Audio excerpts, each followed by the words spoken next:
I was at a car dealership just about 3 months ago, last fall, and was finished up a training session. And I walked into the general manager's office, and he said, "This is like crack for car dealers." Robert Rogers at Barks Motor Sales is the guy. And I was doing the training on reviews. We were talking about how to get more reviews, and I just did a little quick thing with his salespeople. And we started generating reviews, and he's got his phone, like a lot of car dealers do. He's got his phone set up to get an alert every time he got a Google review, and so his phone started dinging, like a slot machine, ding, ding, ding, money, money, money, with reviews coming in, because we had done a couple of things in the session, and the salespeople had actually implemented, and they were getting reviews, getting them up on Google right then, right there, in real time. It's like crack. So he loved that. It's because car dealers know that the reviews are important.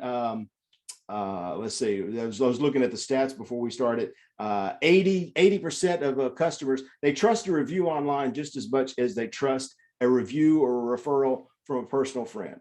80%, 90% of people are looking for reviews online. They're reading reviews before they start the car shopping process. They're reading reviews from the manufacturer. They're reading reviews about the dealerships, and they're reading reviews about the salespeople. So people who do read reviews, then, if they read a positive review about your store, they're twice as likely to visit your website. They are 5 times as likely to set foot on the dealership lot, and they're 3 times as likely to buy once they do. Reviews matter, so it's a big deal to get more reviews in 2022. And I'm joined by my buddy William J, the William J way, and we're going to talk a little bit about reviews.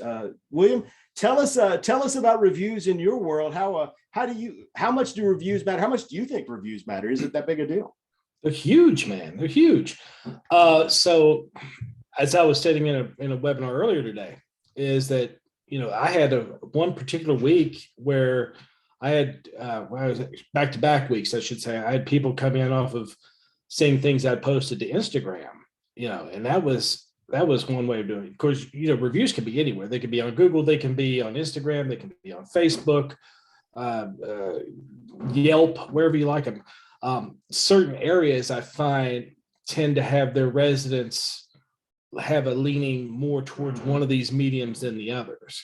So I think a lot of times you need to figure out where it is geographically your people are going to respond to you at too, because some people are going to be more prone in some areas to go to Facebook for reviews. Some people are just geared towards Google. You want to be spread out really evenly amongst all of them, because of the fact that you never know who's going to be an outlier moving in from the area, or just be the oddball out that checks one versus the other.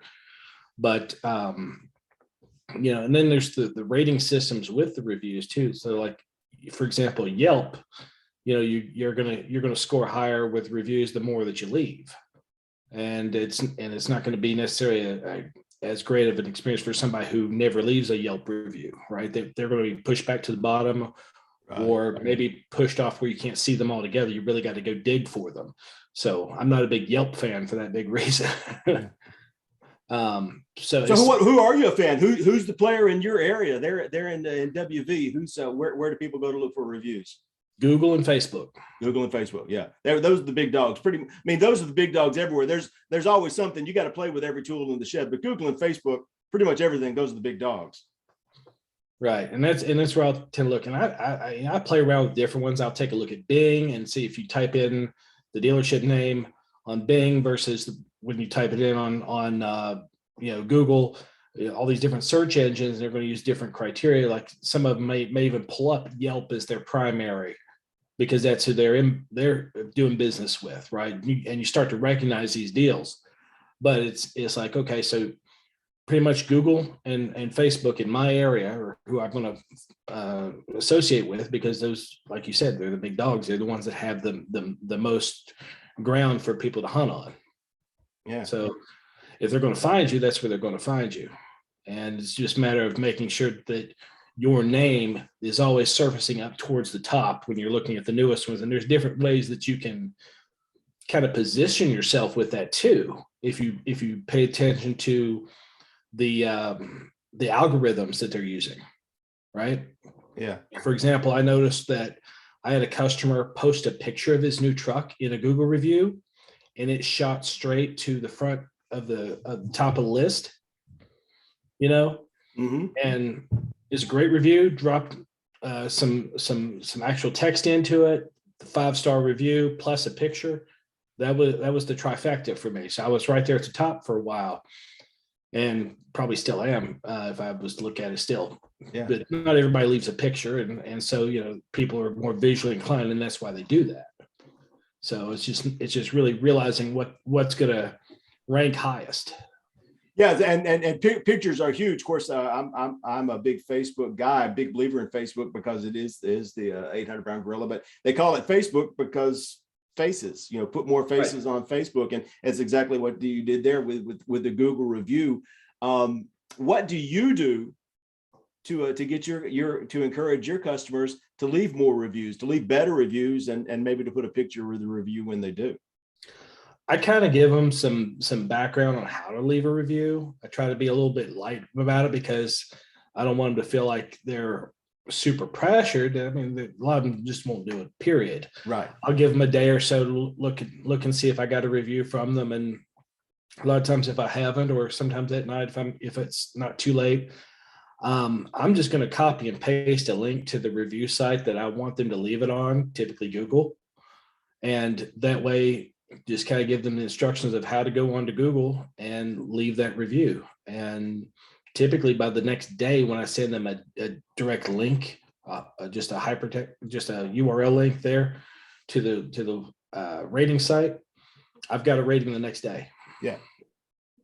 Yeah. And so that really, those are the two things. I actually did a little interview with a little survey, I guess. I sent out a survey request to a handful of some of the most successful dealerships in the country last fall, asking them these questions. Why are reviews important to you, and how do you encourage your customers to generate more reviews? And really came back with three things. Four, I'll give you the fourth one too, but the three things that were predominant, which is every person I talked to said these things, and you just mentioned two of them. One, you have to ask. More than anything, you have to ask without being pressury, without putting pressure on them, because some people aren't going to do it. Some people aren't comfortable with it. Some people don't like to write. They're worried about their grammar. So it's just not going to happen for some folks. But some folks it is. But it's more likely to if you ask. Ask and you get, don't and you won't. We're in the asking business. So if you need more reviews, if you want more reviews, ask for them. And number two, make it hard for them to say no. Make it so easy that they can't not do it. I send out Bitly links. I'll take that review link from Google or from Facebook or from Amazon if I'm trying to get reviews on my book. I'll create a little Bitly link and then just send them that. So it's easy for this. It's not.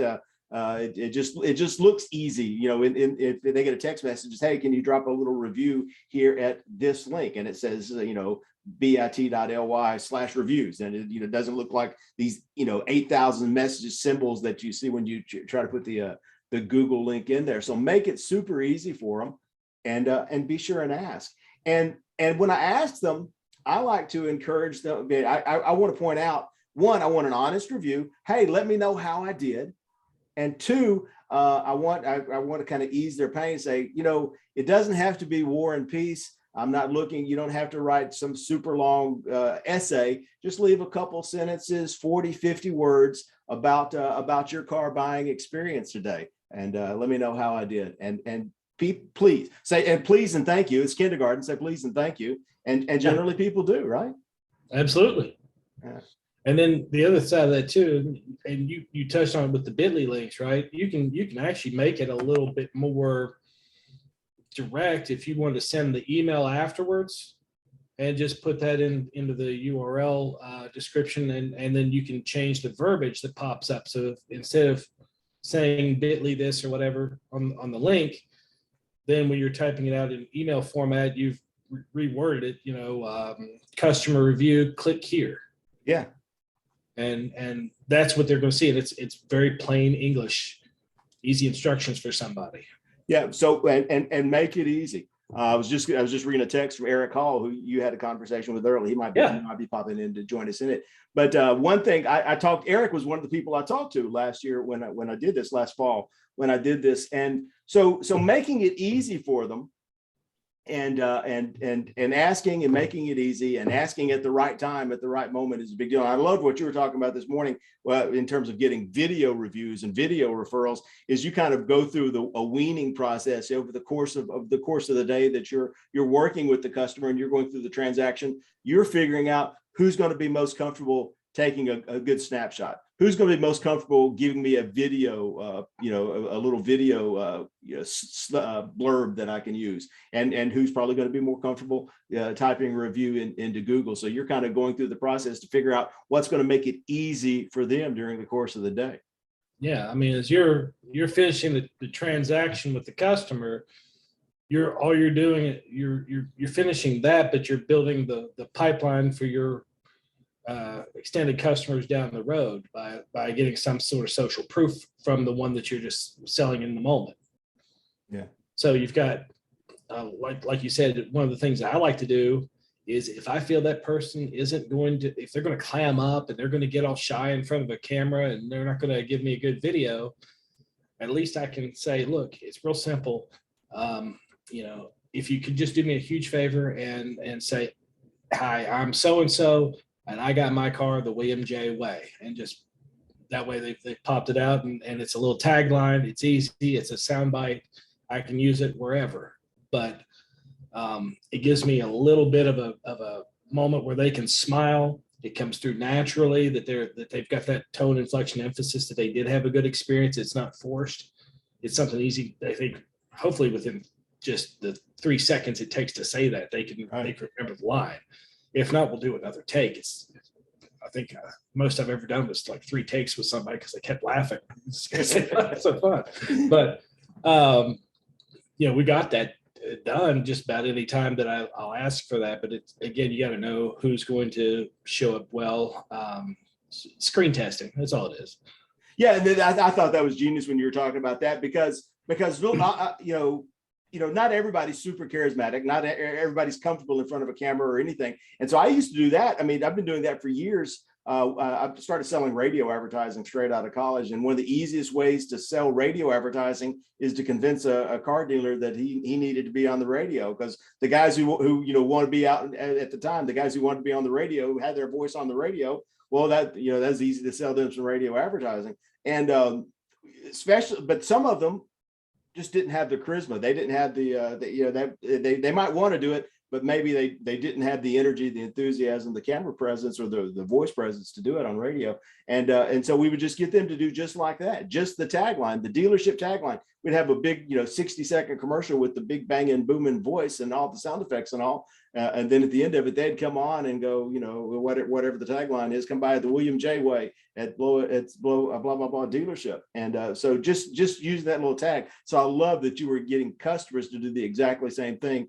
to make it to make it easy for him. And so the third thing, besides asking and making it easy, and Eric was one of the ones who were really hyped on this, but pretty much everybody I talked to said the same thing, is we get more reviews because reviews matter more to us. We get more reviews because we use reviews not as a marketing tool, but as an operations tool. We get more reviews because we use the reviews to monitor ourselves, to create a feedback loop on how we're doing. If we're getting negative reviews or we're not getting any reviews, we know that we're doing something wrong and we need to step up the experience level, because if you're giving the people the experience that they want to have, they can't help but tell people about it.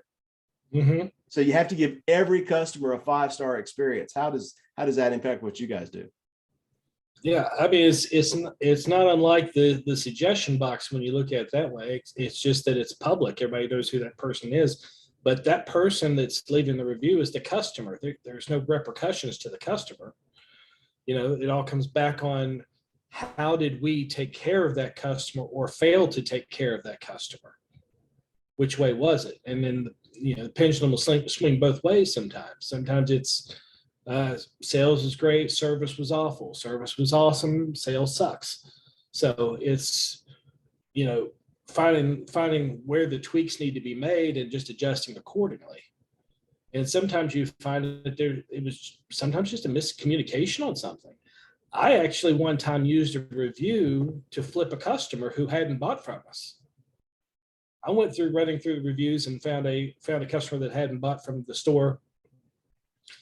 Saw that it was a bad review, and found them on Google, or actually through Facebook, and reached out to them. And I said, "Look, what happened?" They told me. I said, "I apologize on behalf of the dealership. Let me make this right for you and see what I can do." Well, it was the way that everything was presented to this customer. Comes back, I gave exactly the same figures as the previous salesperson had given, but it was the way that I delivered the information. They walked, but they end up coming back again after I'd called them, because I followed up with them too. Was the other thing. I didn't just say, "Well, thanks for nothing." You came in, dealt with him. You came in, dealt with me. You walked on me, but I'm at least following up with you, because did I do something wrong? Was it something that I did? Something I can work out for you? No, it's the exact same information, same figures we closed on. It was just simply having a little bit of empathy and being able to talk to that person as a human being, and not make them feel like they're just being treated like a number or a nobody. Yeah, I mean, well, you cared enough to treat them like a human being, and I think that's the bottom line on everything. You mentioned social proof a little while ago, and we do this. We do this is so that we can generate that social proof, because the old saw, people buy from people that they know, like, and trust. But trust is the key to that, and all this social proof just generates that trust in advance. And it generated in that case, it generated the trust after trust had been lost, because you were treating them like a human being. Eric, we were talking about when I reached out to a bunch of dealers last fall, and every one of them told me that the best thing about reviews, and in addition to the marketing power, is that it allowed them to create a feedback loop to monitor their own performance. Not necessarily, I mean, yes, they want to get more reviews so they can sell more cars and look good on Google and look good on Facebook, but more importantly, they want to monitor the experience that their customers having, just like you guys do at Classic Chevrolet. You want to give a better experience, and the way you take your pulse is to see what people are saying about that experience, right? Yeah, no, 100%. And you take the good with the bad, and you got to learn from both sides of it.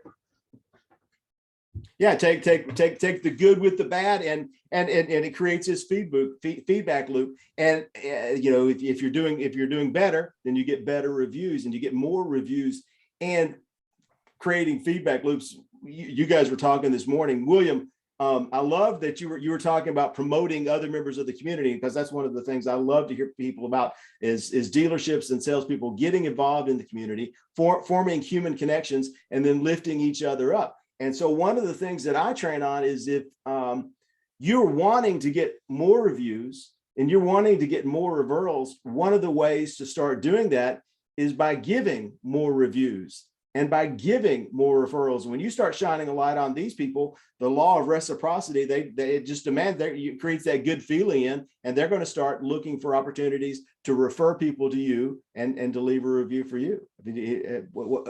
I know William does that, right? Absolutely. Yeah. And I gave some examples in the conversation with Eric and Dusty earlier, is that, we had issues where there'll be times with the magazine I used to work with, just kind of like a freelancer. I was doing some photography work and everything, that I would go out when we would have our monthly meetups and would interview like the restaurant owner or somebody that was there, and talk to them about their business for a few minutes on Facebook Live, and just try to get some attention drawn to the events. Because one, it was like, okay, this is a closed event for 40 or 50 people that we're having down here at this particular restaurant, and we're having a great time. The food's awesome, the service is extraordinary, and we're all just having a blast. So we would love to have you, who's watching this video, come and join us for the next one. So I'm putting it out there for the magazine I'm working with. I'm putting it out there for the restaurant as well. I'm the one doing the inviting. So I'm the one that people are seeing as the host of all this stuff.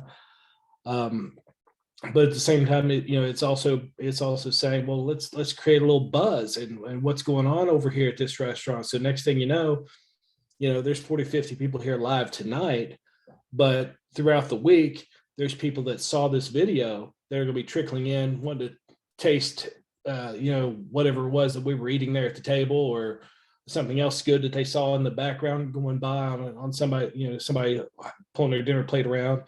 And this kind of stuff does create a buzz. It brings them business. And the reason that they got that business is because you did that video testimonial with them. You're the one that was in there drawing the customers in and going live. It's no different than saying if you had a birthday party at one of these restaurants, right? And you're going live and showing the good time that everybody's having and all the good food that you're having. Oh, that's good. Let's go check out Big Joe's next week and see what's happening, because that looks pretty good. I think I might have to try that sandwich next week.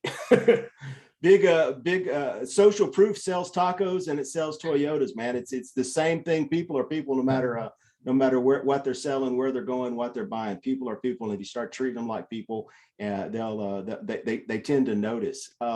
Eric, I was looking back at I've got an article. I wrote an article based on the survey that I did last fall with these dealers, and you mentioned the feedback loop that we talked about and using it to monitor performance. Now you guys have a tool that you use that kind of separates out. So if you get a 5-star review back, then it automatically gets posted. And then, but if it indicates there's any trouble, then automatically it happens. There's a manager that's reaching out to them. You guys have systems in place to correct any negativity. Yeah. Yeah, no. So we do. We use a company called Trello 360 to kind of basically farm out all of our reviews. And so we get a notification. Obviously, if the customer sends in a 4 or 5-star, they're basically just asked to copy that over to our Google page or a GMB page. And then if it's anything below that, the sales managers, service managers, we all get notified via email, and then to follow up to be able to correct that before it gets to the manufacturer or before they get to the social pages. So there's Trello 360. I know a lot of dealers use Podium as well. Yeah, that seems to be the big ones that I hear more often than not. And then and they use that, ones that it does that, and two, because it does the first thing that we talked about, which is make it easy for people to leave reviews. It's about 6:30, and I promised everyone we're going to keep this really short. So we're going to start wrapping up here. So I promised you're going to learn how to get more reviews in 2022. We talked about why they're important, and you got 3 ways to get more of them. Make it easy for the customer to leave the reviews. 2, make it number 1, ask and you get, don't and you won't. You have to ask more often. It's like voting in Chicago. Vote early, vote often, send more requests, ask everybody. If there's somebody you sell a car to, if there's somebody you don't sell a car to, ask for reviews. Start getting those and getting in the habit, because that's how you do everything. You make it happen automatically, either with a tool or by habit, by training your own brain to do this every time you have to. Ask early, ask often. Make it easy for the customer, and then treat every person like a 5-star. Treat every person like royalty, and they're going to return the favor for you. And then my sub 3A is to leave more reviews. Before we head out, you guys have anything that you want to add about getting more reviews in 2022? Really, the only thing I would suggest with reviews is just make sure that you're hitting all the platforms. Everybody learns visually, audibly, and kinesthetically. So if you're going to get hands-on with people, talking about things, make it to where they can leave something. Maybe it's a written review that they're leaving for your social proof at your desk. Maybe you've got something that's in place like that. Even better, like we said, is to get the Google reviews if you can get them.